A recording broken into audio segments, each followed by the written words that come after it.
the AVBOB Poetry Prize winner in Afrikaans is Tom Dreyer. Congratulations.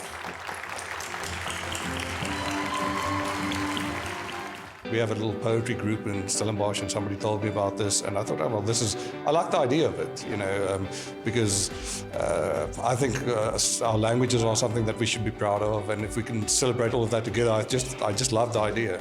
Yeah, so when I heard my name being called, it was a great honor, it was a surprise, it was just a wonderful surprise, and yeah, I was really moved, and it has been such a lovely evening, and it's great to be part of it. It seems to me that often in South Africa we forget that we are firstly humans. We are all humans, like what language we speak, where we come from, there are common human experiences that transcend all of that. And I think poetry is a way of celebrating that and exploring that.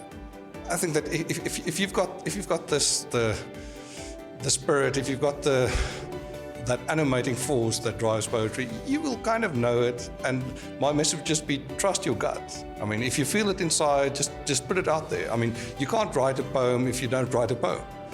So if you feel it, just do it. Just go with the flow.